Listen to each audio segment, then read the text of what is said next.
दिए। मैंने यही कोशिश की कि मैं जल्दी से जल्दी अरूब को वापस भेज दूं घर। उसका मोबाइल वापस मिले ना मिले डजंट मैटर, वो घर जाए। आईओ ने अरूब का मोबाइल रख लिया। मैंने अरूब को कहा कि अब तुम घर जाओ, तुमने वापस नहीं आना। जब अरूब घर गई है तो उसने जब वकीलों से डिस्कस किया तो वकीलों ने कहा कोई बात नहीं, हम प्री अरेस्ट बेल करवा लेंगे। तो अरूब ने कहा ओके। अगले दिन उन्होंने जाके प्री अरेस्ट बेल करवा ली।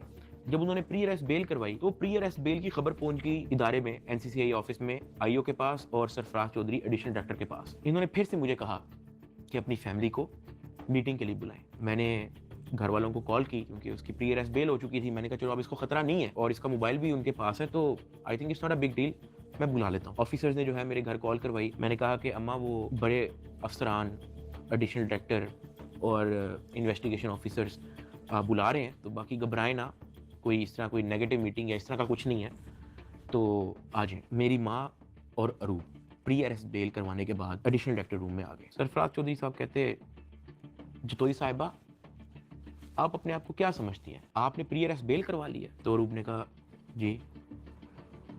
तो कहता अच्छा करवाएं, जो आपने करना करें। 5 रुपए का एक नया सफा आता है, हम एक नई एफआईआर लिखेंगे और आपको पकड़ लेंगे। अरूब मेरी तरफ देख रही है कि ये क्या है, ये किस तरह की मीटिंग है। मेरी माँ परेशान, लाल उनके चेहरे हो गए थे सबके। एडिशनल डायरेक्टर सरफराज चौधरी साहब ने फिर अपना मोबाइल खोला, वहाँ व्हाट्सएप खोला, उन्होंने ऊपर लिखा जज और ऐसे मेरी माँ को और मेरी वाइफ को लिस्ट दिखाई ऐसे स्क्रॉल करके कि ये देखो मेरा इस जज से भी ताल्लुक है, मेरा इन जज से भी ताल्लुक है, मेरा इस जज से भी ताल्लुक है, क्या कर लेंगे आप। जब वो इस तरह जजेस की लिस्ट दिखा रहा था तो उसने बड़े ऊंचे अल्फाज में बोला कि यहाँ पे जज भी मैं हूँ, यहाँ पे वकील भी मैं हूँ, यहाँ पे सब कुछ मैं हूँ, जितनी आपने प्री अरेस्ट बेल करवानी है करवाएं, नया पर्चे में हम पकड़ लेंगे। हमारे पास कुछ कहने को नहीं था। मैंने वहाँ पे सिर्फ सर को कहा कि जी सर आपसे बिल्कुल सही कह रहे हैं। मैंने अपने घर वालों की तरफ देखा, मैंने उनको इशारा किया कि प्लीज वक्त गुजारे बस। मेरे घर वालों के चेहरे लाल हो गए हैं, मतलब बिल्कुल आप कह लो कि उनके पास कुछ कहने को नहीं थे। दे वर शेकिंग। वो बातें करता गया, हम लोग घबरा गए थे। हमने बस वेट किया कि यार ये कब हमें फाड़े करेगा। जब उसने कहा ठीक है आप जा सकते हैं, मैं, अरूब और मेरी माँ जब उस एडिशनल डायरेक्टर रूम से बाहर निकले, मेरी माँ की आंखों में आंसू थे, अरूब की आंखों में आंसू थे। मैंने कहा कि यार मुझे बहाने बहाने से कहते हैं कि आप लोगों को बुला लो, फिर ये इस तरह की हरकतें करते हैं, डराने धमकाने वाली, ब्लैकमेलिंग, थ्रेट्स। मैंने कहा ये सिर्फ और सिर्फ इनका पैसे मांगने का तरीका है ताकि हम डर जाएं, इनको कुछ पैसे दे दें और हमारी जान छोड़ेंगे। तो ये इस तरीके से मुझे, मेरी फैमिली को ज़हनी अजियत देते रहे हैं, ब्लैकमेल करते रहे हैं। और अरूब का राइट बनता है कि वो प्री अरेस्ट बेल करवा के आए। आपने अपनी इन्वेस्टिगेशन करनी है, करें। उसने तो अपना मोबाइल भी दे दिया, आप जब बुला रहे हो वो आ रही है, फिर भी आप उसको थ्रेट कर रहे हो कि जी आपने प्री अरेस्ट बेल करवा लिया, कोई बात नहीं, 5 रुपए का नया सफा आएगा, हम आपको फिर अरेस्ट कर लेंगे। और ये सब इनका तौर तरीका था कि हम लोग किसी तरह टूट जाए और ये जितने पैसे मांगे हम लोग फौरी इनको दे दें। इस दौरान आईओ और उसका जो फ्रंट मैन है, जब उनको पता लगा कि मैं और मेरी फैमिली किसी भी तरह से इनको एंटरटेन नहीं कर रही, कोई पैसों के मामले में लिफ्ट नहीं करवा रही, तो इन्होंने मेरे एक दोस्त से बात की और उस दोस्त को कहा कि इसको मुझे आके कहो कि ये पैसों से मसला हल होगा। उसकी जो भी गपशप हुई मेरे दोस्त ने वापस आके बताई, कहता कि ये पैसे ही मांग रहे हैं। मैंने कहा यार इस तरीके से मेरी फैमिली को ब्लैकमेल कर रहे हैं, इस तरीके से मुझे टॉर्चर कर रहे हैं, ये लोग चाहते क्या है? वो ये कह रहे हैं कि अरूब को हम पर्चे में नामजद ना करें और उस पर कोई नया पर्चा ना दें और उसको अरेस्ट ना करें, उसका वो 1 करोड़ रुपया मांग रहे हैं। मैंने कहा भाई इन्होंने मेरा बैंक अकाउंट ब्लॉक कर दिया, इन्होंने मेरी यूएसडीटी भी अपनी जेब में डाली, मेरे अब्बा जी का बैंक अकाउंट ब्लॉक है, मेरी अम्मा जी का बैंक अकाउंट भी इन्होंने ब्लॉक कर दिया है, अरूब का बैंक अकाउंट इन्होंने ब्लॉक कर दिया है, जिया का बैंक अकाउंट इन्होंने ब्लॉक कर दिया है, इवन मुनीब जो अंडर 18 है उसका बैंक अकाउंट भी ब्लॉक कर दिया है। कहानी यहाँ पे खत्म नहीं हुई।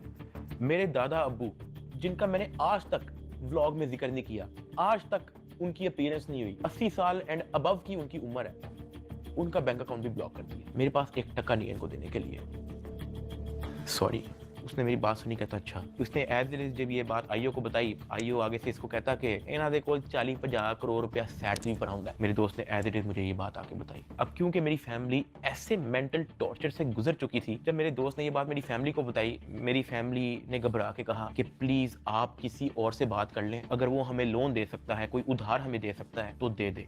मेरे दोस्त ने इवन मेरे एक और दोस्त से भी बात की, उसने मना कर दिया, कहता यार हम नहीं कर सकते, 1 करोड़ पे बहुत ज्यादा है। मेरे दोस्त ने फिर आईओ से बात की, आईओ कहता कि हम 60 लाख से नीचे नहीं लेंगे, अरूब की हद तक, अभी हम डकी की बात नहीं कर रहे। ये बात जब उसने मुझे आके बताई, मैंने कहा मेरे पास है ही नहीं 60 लाख, या मेरे पास 60 रुपए नहीं है, सब कुछ इन्होंने ले लिया। अगले दिन मेरी कोर्ट में पेशी थी, मेरा रिमांड लेने के लिए जब कोर्ट में गए तो मेरी फैमिली वहां पे आई हुई थी। उन्होंने मेरे से हाथ जोड़ के, रंग उनके उड़े हुए थे, कहा कि साद जो कह रहे हैं इनको प्लीज दे दो। अरूब कांप रही थी, कहती कि मुझे पकड़ लेंगे, मुझे पता भी नहीं है कि इनको कैसे हैंडल करना है, मुझे नहीं पता कि आगे मेरे साथ ये लोग क्या करेंगे, प्लीज ये जो मांग रहे हैं दे दो। जब मैंने उनकी शक्लें देखी फैमिली की, मैंने कहा ठीक है, लेकिन मेरे पास 60 लाख रुपए वाकई में नहीं है, आप किसी से बात कर लें। मेरे मामू आउट ऑफ कंट्री रहते हैं, वो ऑस्ट्रेलिया से फ्लाई करके आए हैं। जब हमने इनको ये सारी कहानी बताई है, मेरे एक मामू इधर पाकिस्तान में ही होते हैं, वो भी आए हैं। उनसे हमें उधार लेना पड़ा कि प्लीज़ हमारी हेल्प कर दें, हमारा ये मसला है, हमें 60 लाख रुपया उधार चाहिए। उन्होंने 60 लाख रुपया हमें कैश अरेंज करके दिया, वो कैश हमने इन लोगों को पहुंचाया। इनको पैसे जो है मेरे भाई ने भिजवाए थे, मुझे तो पता भी नहीं था कि इनको पैसे पहुंच गए हैं या वो मेरे मामू ने दिए हैं। ये सारी बातों का मुझे बाद में पता लगा। जब इनको पैसे पहुंच चुके थे, अगले दिन मुझे एडिशनल डायरेक्टर सरफराज चौधरी साहब ने मुझे फिर से कहा कि आप अपनी फैमिली को, अगर आपने मीटिंग करनी है तो आप बुला लें। मैंने कहा जी ठीक है। मैंने अपनी फैमिली को बुला लिया और तब एडिशनल डायरेक्टर साहब का रवैया मेरी फैमिली के साथ टोटली चेंज हो चुका था। वहां से मुझे आइडिया हुआ कि it was never about the case, it was always about the money. वो मेरी फैमिली से बड़े अच्छे से बात कर रहे हैं, मुझे आइडिया हो गया हाँ कि इनको शायद पैसे पहुंच चुके हैं। वो इवन कमरे से चले भी गए थे, उन्होंने कहा कि अगर आपने अपनी कोई प्राइवेट बात करनी है तो आप कर लें। जब वो कमरे से गए हैं तब